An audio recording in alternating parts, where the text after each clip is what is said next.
See everyone this morning. How amazing was Karen last week? Thank you again, Karen, for preaching such a. From time to time, I experience sermons that just have legs, that they're gonna walk with us for a while, and I think that was one of those sermons last week. So, thank you again, Karen, for doing that. I put a little AI question in this week. What are the top critically acclaimed TV shows of all time? Any guesses on what showed up on that list? Breaking Bad was on that list. Get Smart was not, at least on my logarithms, on that list. Sopranos was on that list. West Wing, it was on one of the lists, but I don't think in the top 10. The Wire was on that list, yes. Game of Thrones was on one of the most watched lists, but not the most critically acclaimed list.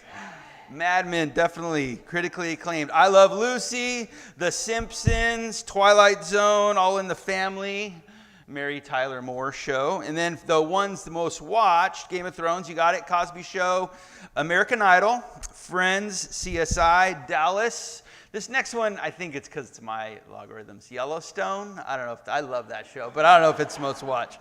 Cheers and ER. Noticeably not there, Ted Lasso, unfortunately. Beef, and in light of our passage today, Sister Wives. We are in a series.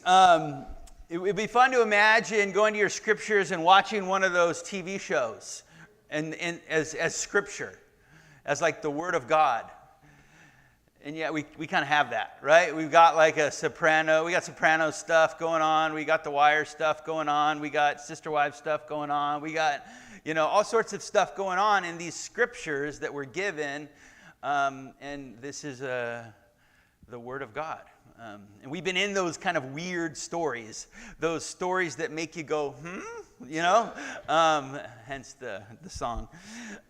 We've been in this series on becoming, like who are we becoming as people, who are we becoming in our households, who are we becoming as a church, and we've been joining the church around the world looking at passages from Genesis. This was the picture in the window out in the foyer in the beginning of the series. I think we've let that thing grow. I was supposed to get a picture of it this morning. Yeah, it's growing pretty good out there. It might have been cut from the window. I can't tell. But this idea of we know that God is doing something in us always, right? There's growth happening. There's growth that's possible. And we want to look at these stories in Genesis that do make you go, to figure out kind of maybe what God might be causing us to become. And so we looked at the creation story, that we're made in the image of God. We looked at the Abraham and Sarah story, this like vocation of blessing that God has given us to live into and to experience. Sarah's story connecting with that, like part of that blessing is God redeeming our laugh. Aaron did a great kind of reflection on that. Hagar and Ishmael's story of struggle, the bad behavior of others, and yet this ability to pronounce God and name God as the one who hears and sees. Abraham and Isaac, and that whole story about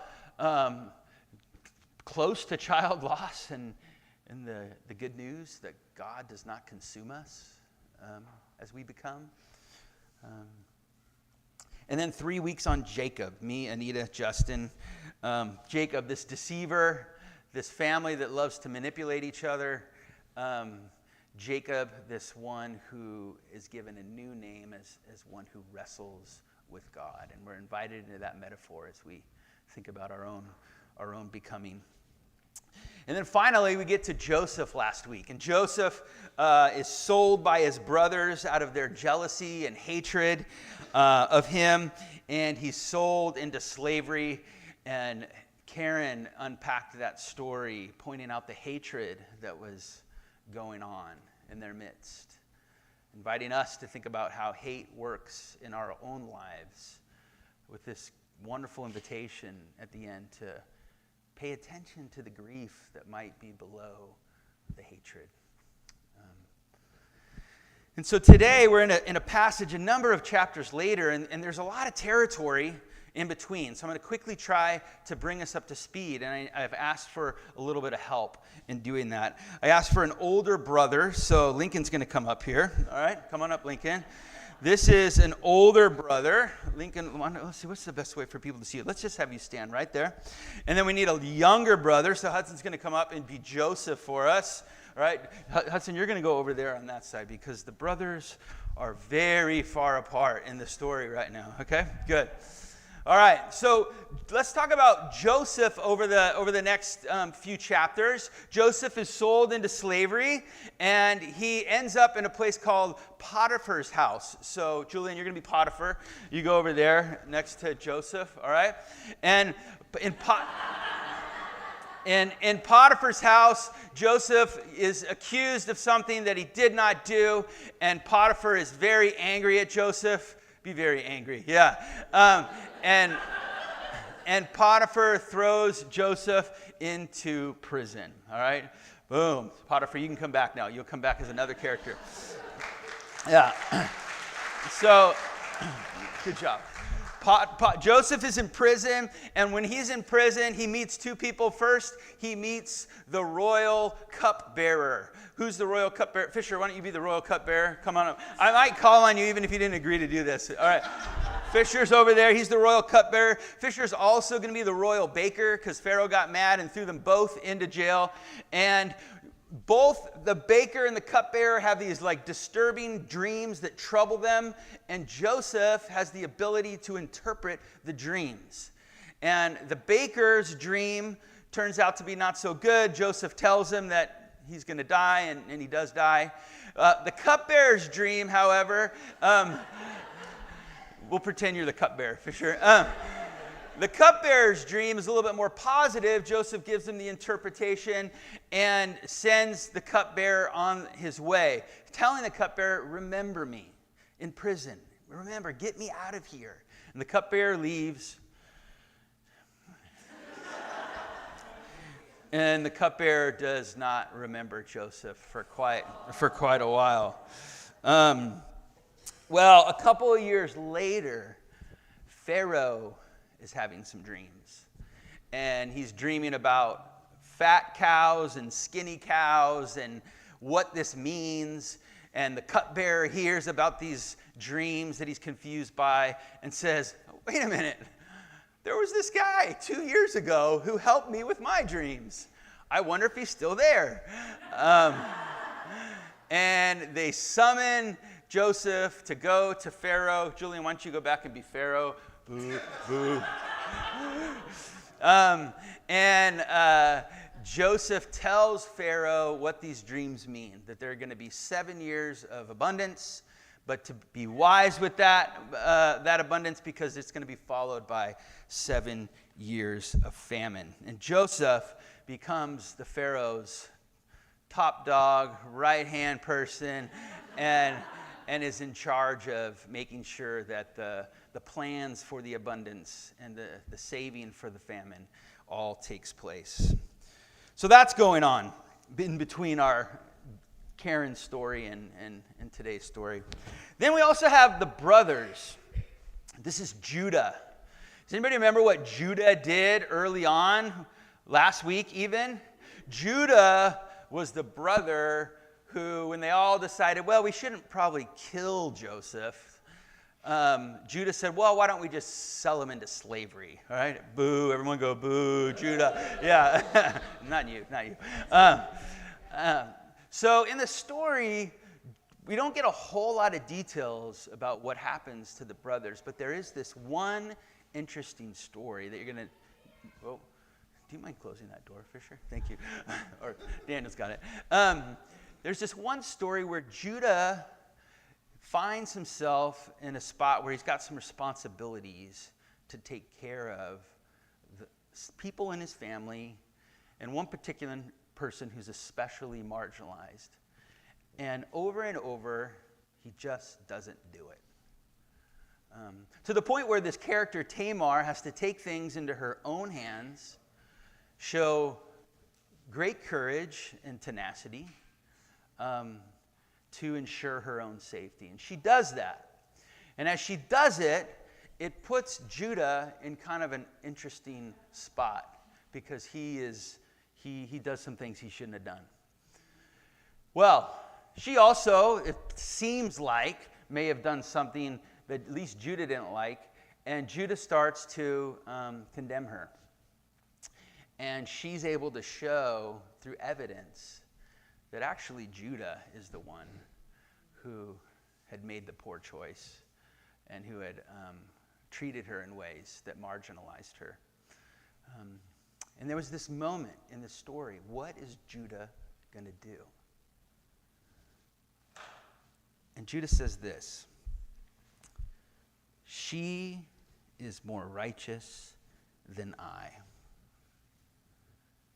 It's this powerful moment of like the person who had sold Joseph into slavery acknowledging, oh, wait a minute, I think I'm off here. And there's some powerful growth. And both of these stories are going on at the same time. Well, the famine reaches Canaan. And Jacob, the father, sends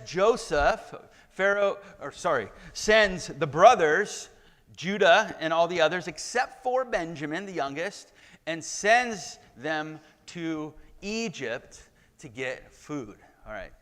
And they get there, and they arrive, and they see Joseph, and they, without knowing who he is, they bow down to him. Yes. Yes. And thus fulfilling the dreams, right? Fulfilling the dreams that Joseph had said in the very beginning. And Joseph recognizes them immediately, but he keeps it to himself and begins to test them. You wouldn't do that, Hudson, right? Maybe. All right. He accuses them of being spies and that they're there to cause trouble. And he takes one of the brothers, Simeon. Julian, we need Simeon. Fisher, Deacon, you want in on this? Yeah? Okay, you go be Simeon. All right, you're going to be, go for it, Deacon. And I got you in a second. All right, Joseph says, all right, go on back. This is what I want you to do. I'm going to keep Simeon with me because you guys are spies, but I want you to go back and I want you to get that other brother you said didn't come, Benjamin. All the while, Judah and the brothers don't know what's going on. So Judah comes back, all right? And then Judah talks to his dad, tells him what's going on. The famine gets worse and worse. Jacob says, all right, take Benjamin, Joseph's brother, and go back and take Benjamin with you, and you got to get some food for us. So Benjamin, all right, goes with Judah, and they go back. Despite Jacob's just obvious fear of losing yet another son, right, that he cares for.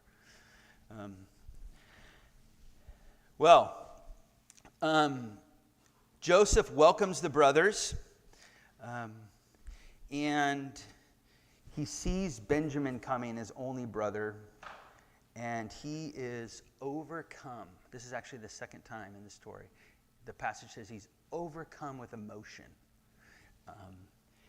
And you don't have to do that, Hudson, if you don't want to. And he steps out, even stepping out of the room to just weep because of what is taking place in front of him. His brothers still don't know what's going on. And then Joseph comes back. He welcomes them to a feast. He sits them in order, giving more and more food based on kind of the order of the brothers. Thus, Benjamin receiving some preferential treatment. It's another test, right? What are these brothers going to do when one of them gets preferential treatment? Because Joseph knows what they did last time.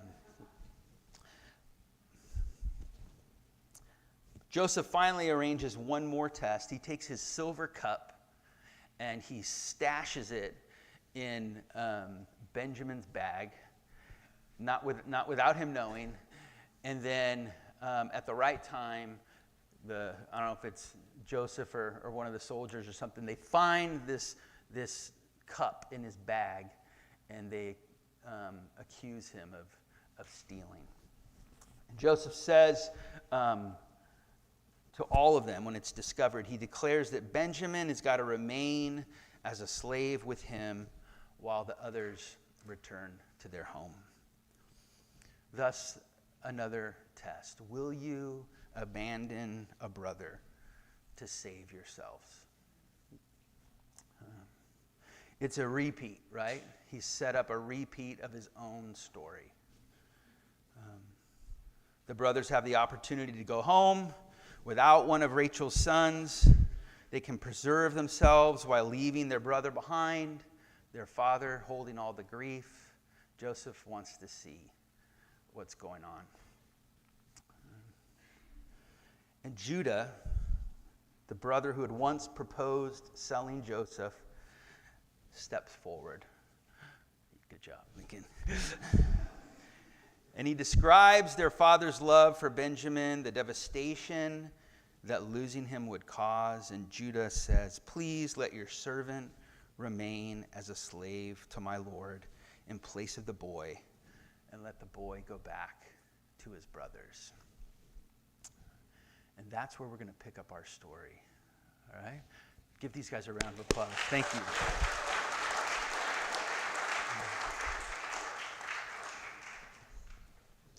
And let's just walk through this.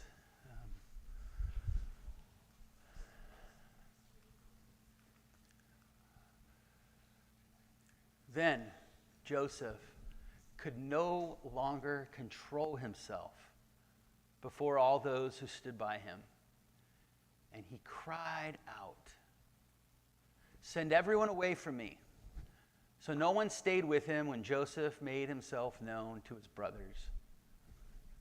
And he wept so loudly that the Egyptians heard it and the household of Pharaoh heard it. It's the third time in this story that Joseph just gets stuff out, crying. What are Joseph's options here after he gathers himself? What do you think he wants? And what might he need to do to get what he wants? Let's just name a few options. What are some of the options he's got here? Guilt them? Revenge?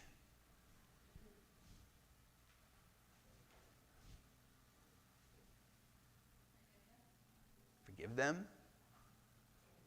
The tension is there, right, in the narrative. What is he going to do? And yet he's witnessed Judah's transformation, right? He doesn't know how it came about. He doesn't know the details of what changed, but he's seen, oh my goodness, Judah's acting differently. The story goes on. Joseph said to his brothers, "I am Joseph. Is my father still alive?" But his brothers could not answer him. So dismayed were they at his presence. Can you imagine how they felt?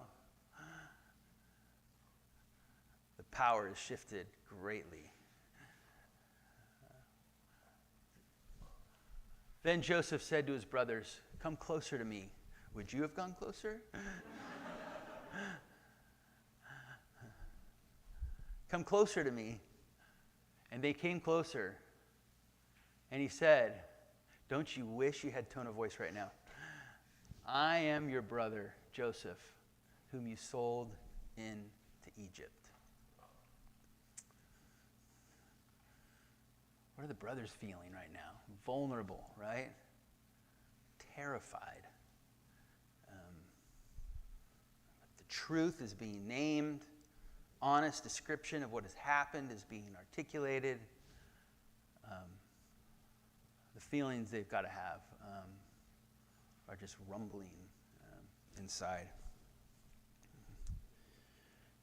He names it plainly, though, right? "I'm your brother Joseph." Everyone in the room knows what happened. He says it clearly. They're there in massive need. They need food to survive, right? They need generosity of some kind. they also realize they are due retribution or payback. And Joseph says this, "And now, do not be distressed or angry with yourselves because you sold me here. For God sent me before you to preserve life. For the famine has been in the land these 2 years, and there are 5 more years in which there will be neither plowing nor harvest. God sent me before you to preserve for you a remnant on earth, and to keep alive for you many survivors. So it was not you who sent me here, but God. He's made me a father to Pharaoh and lord of all his house and ruler over all the land of Egypt." I love what Joseph does here. He states the truth. He makes it plain, as they say. He describes what happened. He doesn't shirk that at all. But he has come to locate their action and what they did to him inside a much larger story. Whatever is happening here, it's not based on pretending that the betrayal didn't happen, but it is based in discovering that this betrayal doesn't get the last word in his life or in their life. It's an extraordinary turn in the story.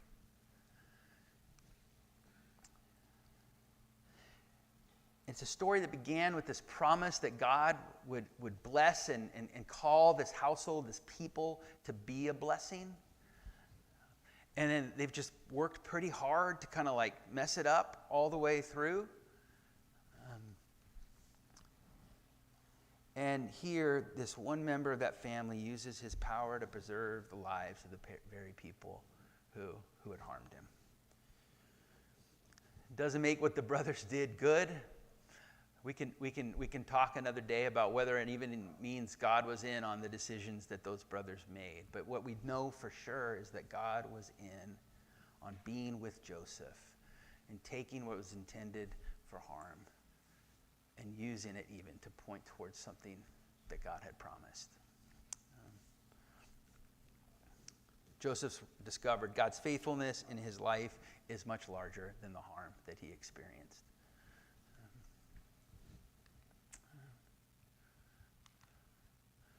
And so then Joseph says, "Hurry, go to my father, say to him, 'Thus says your son Joseph, God has made me Lord of all of Egypt.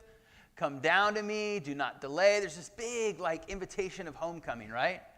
"You shall settle in the land of Goshen. You shall be near me, you and your children and your children's children, as well as your flocks, your herds, all that you have. I'll provide for you there, since there are 5 more years of famine to come, so that you and your household and all that you have will not come to poverty. And now your eyes and the eyes of my brother Benjamin see that it is my own mouth that speaks to you. You must tell my father how greatly I'm honored in Egypt and all that you have seen. Hurry, bring down my father here."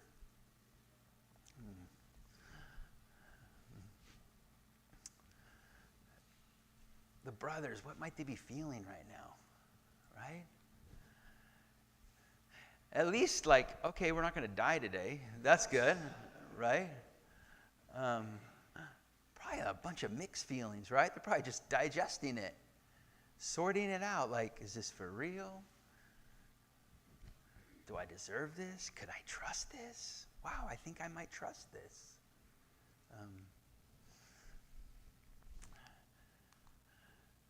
And then it says, Joseph fell upon his brother Benjamin's neck and wept. Think hug with both heads just resting. Do you guys want to do that? No? Okay. All right. And he kissed all his brothers.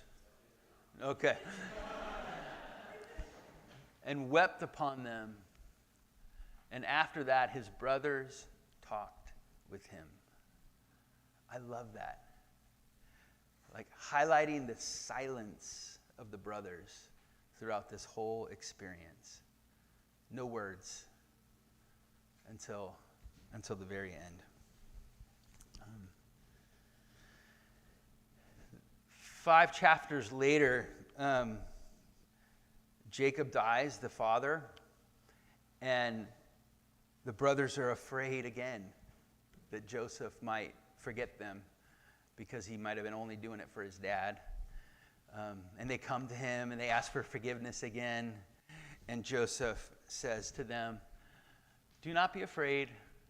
Am I in the place of God? Even though you intended to do harm to me, God intended or has used it for good in order to preserve a numerous people as he's doing today. So have no fear. I myself will provide for you and your little ones." In this way, he reassured them, speaking kindly to them. Honesty, once again, you intended harm. Reframing in a bigger story. God even used that for good. Some takeaways for our series on becoming as we think about who we are becoming as people, as households, as a church. I think these stories have shown us, and this one in particular, it just shows us that over and over, that God is with us when we hit rock bottom. Multiple characters here. Joseph hits rock bottom, right? He's sold into slavery. He's thrown into prison. His rock bottom, you can't say it had nothing to do with him. He did tell his brothers about the dreams, right? I mean, but not worthy of being sold into slavery, I don't think. His rock bottom was caused by someone else, but it's a rock bottom nonetheless. And throughout the story, it says that God was with him.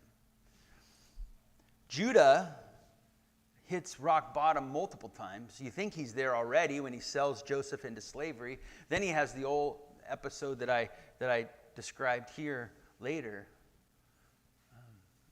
And God does something new in him. God shows him a defect in his character and his behavior and invites him into something new that gets played out in the story. Sometimes our circumstances put us at rock bottom. Sometimes our choices or our decisions put us at rock bottom. Sometimes other people in our relationships put us there. Whatever our rock bottom is, however you think about rock bottom as you're becoming, this story reminds us that God is with us there. And can even turn our rock bottom into a bit of a trampoline towards what we might become. Number 2, as you think about your own becoming, when it feels like nothing is happening, there's all sorts of stuff happening. There just might be stuff going on that you know nothing about that God is going to use in your becoming.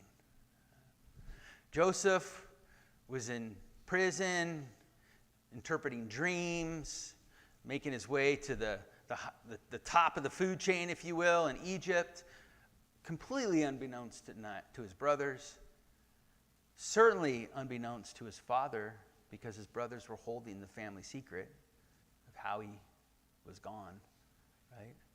And yet, stuff was going on. Joseph doesn't talk a whole lot about his brothers through the story. He does reference what happened to him, but he has no way of knowing what's happening over here, the experience that Judah is having, the transformation that's going on in his heart. But for both of them, when it seems like nothing's going on, God is doing something behind the scenes. Stuff is going on. And I think that's like an invitation as you're in your own becoming, just to trust and to release and to let go.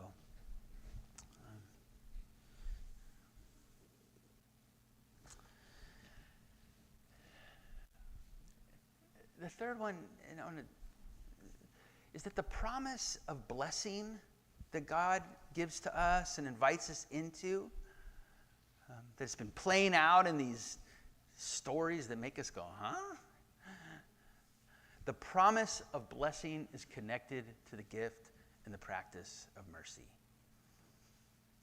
We just can't have blessing in a life like ours that holds, the circumstances and the pain and all that we all hold. We can't experience it without mercy. Mercy for others, mercy for ourselves, receiving mercy from God. This is Brian Stevenson. Some of you know who he is. He tells a great story when he was a kid of going up to his grandma, and his grandma saying to him, Brian, I see you, and you are special. And so I want you to make me 3 promises. And Brian, the young child with his loving grandma, is like, okay, all right, what are they? Number 1, I want you to always do the right thing even when it's hard. It's a strong promise. Good invitation, promise. It's good. It's not easy, but it's good. Number 2, love your mother. All right, this is getting a little easier. I think, maybe, I don't know Brian's mother, but I think that's getting easier. Or maybe that's one of the right things that's hard. I don't know. But always do the right thing, even when it's hard. Love your mother. Number 3, don't drink alcohol.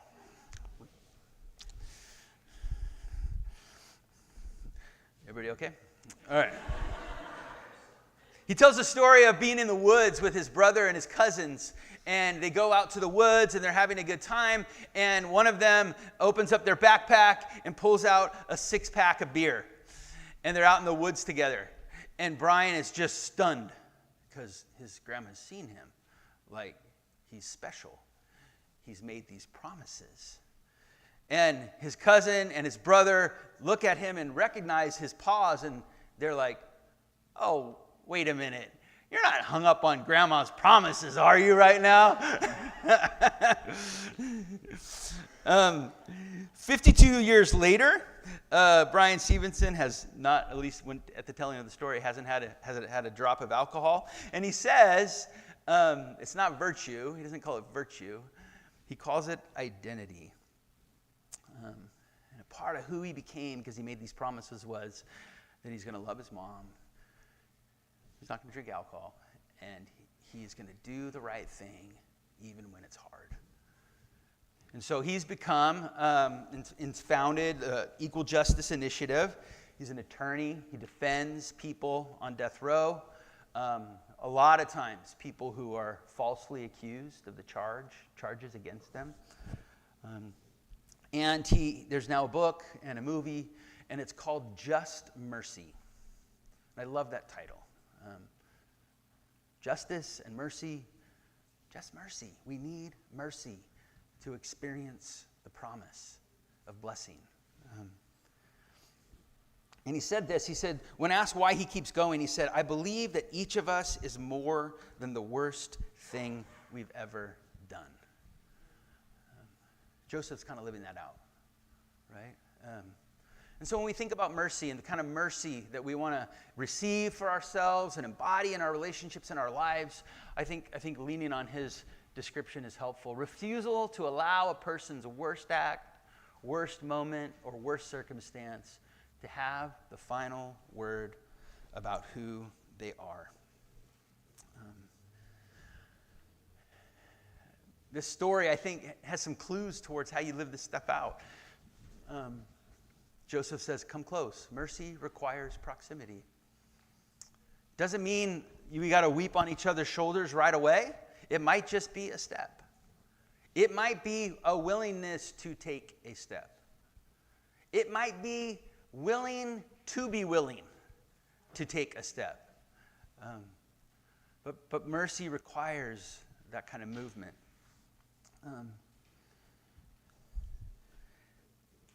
mercy speaks the truth. Joseph tells the truth over and over throughout this. He doesn't shirk what happened.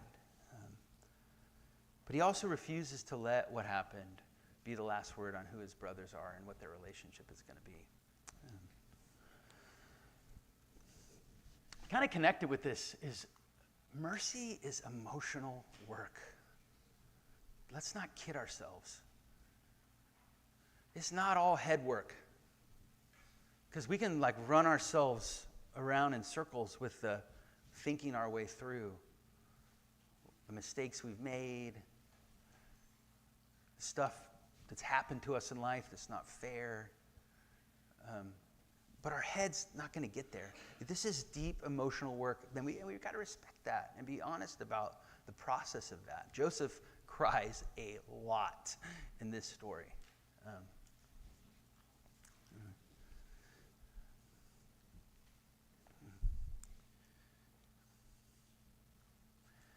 But Joseph also wishes them and even provides for his brother's well-being.